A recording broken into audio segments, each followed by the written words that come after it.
Hey, good afternoon. I hope you guys are doing good.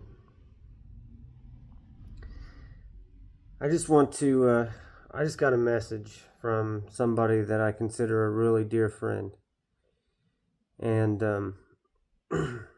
in that message, they were condemning me and telling me that I'm leading people in the wrong direction, that their blood is on my hands.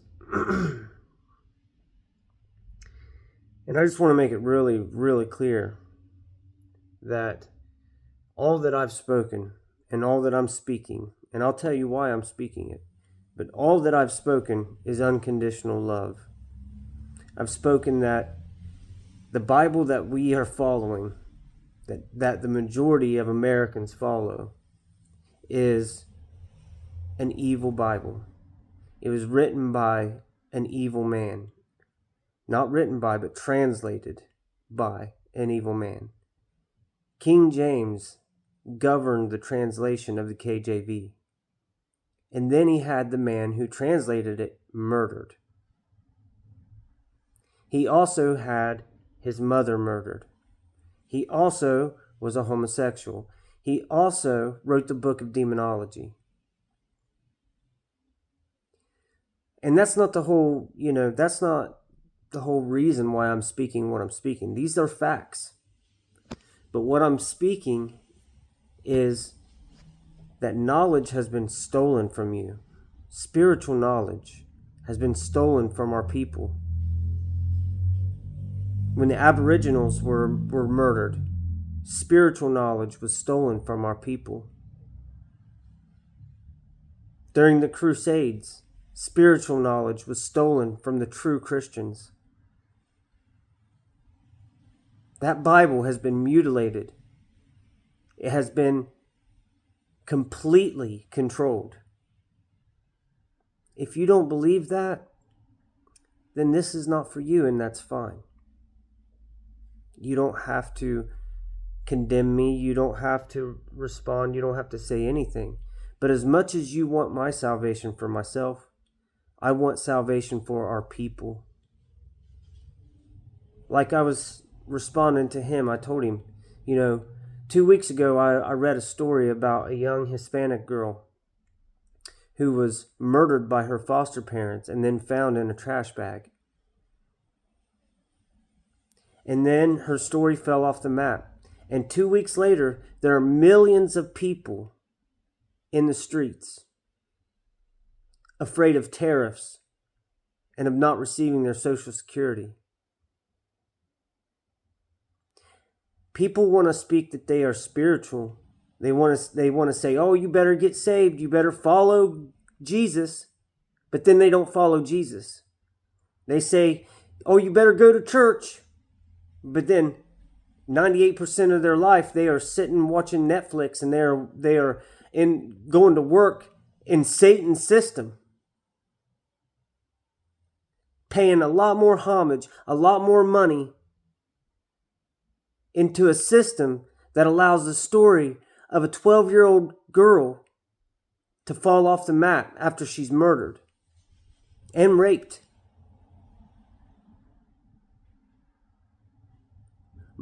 My children, many people in this community have suffered at the hands of this system. Now, I don't cast stones at the people who work for that system. I don't cast stones at any of you. If I were to get on here and speak my pain and transmute that into anger about how I feel about my situation and how I feel about that girl's situation, I'd be on here condemning all of you. Every one of us would be guilty.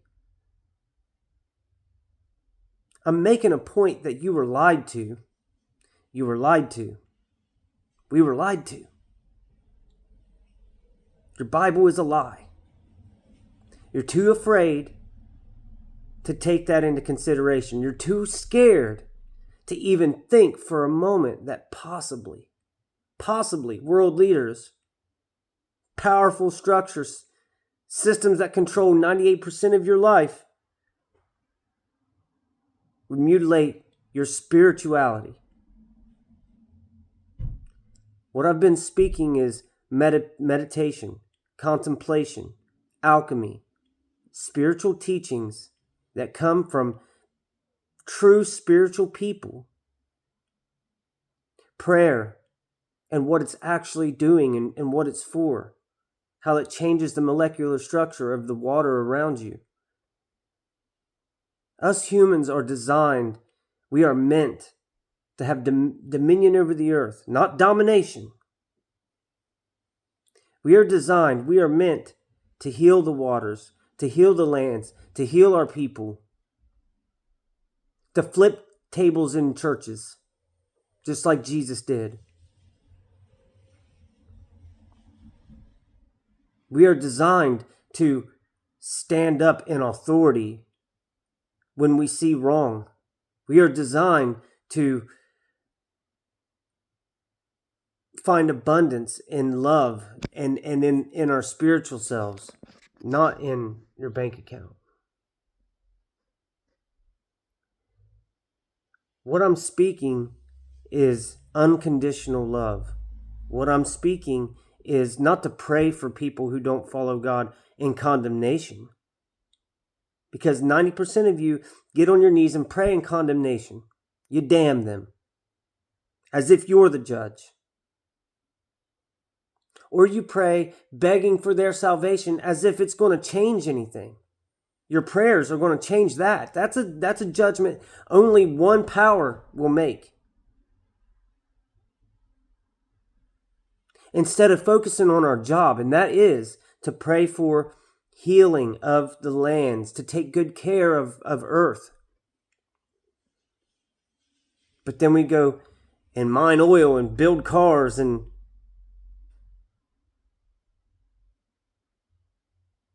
the natives would spit at our feet.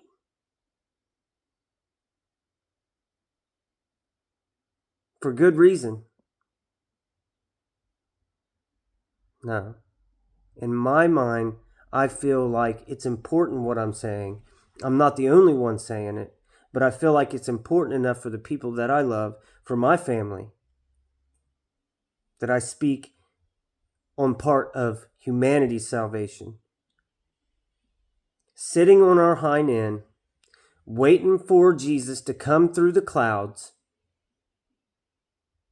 is not going to save millions of people.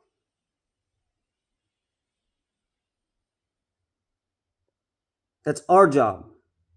Our job. If you don't believe that, then why are you condemning people? Unconditional love.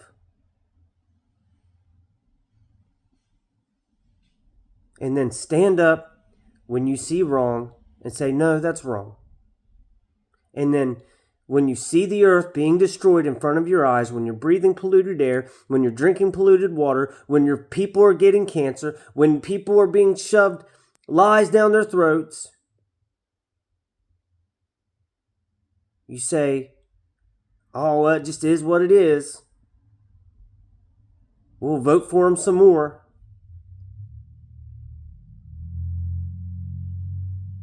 I love all of you.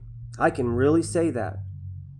I love all of you. I don't care who you lay in your bed with. I don't care what church you go to. I don't care what you do in your day. I don't care. As long as you're not hurting another individual's free will, I don't care what you're doing. I will tell you how I feel, and I will speak how I feel that humanity should be moving as a collective. But don't tell me that people's blood is on my hands, because I feel the same way about the church. I feel the same way about people who are following the system. But I still love you. And I wouldn't say that about you. I'm not on here. I didn't message you. I didn't message somebody who goes to church and I didn't say, hey, the world's blood's on your hands because you're following Satan's system, and then crying out that you follow Jesus. I didn't say that. I got on here and I spoke of spiritual practices that Jesus taught. It's in your Bible.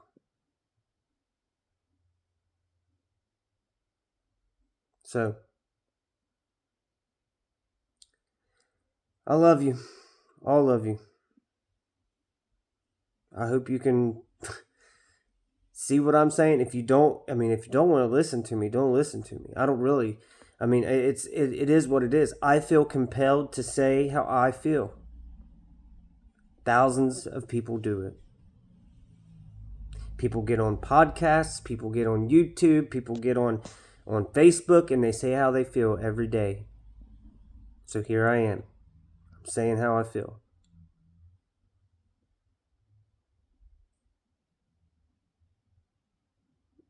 Ultimately, what everybody does is up to them. But I'm tired, I'm sick and tired of hearing about people suffering at the hands of this oppressive system. I'm sick and tired of people spending thousands of hours sitting on their hind end watching Netflix and then claiming that others are damned.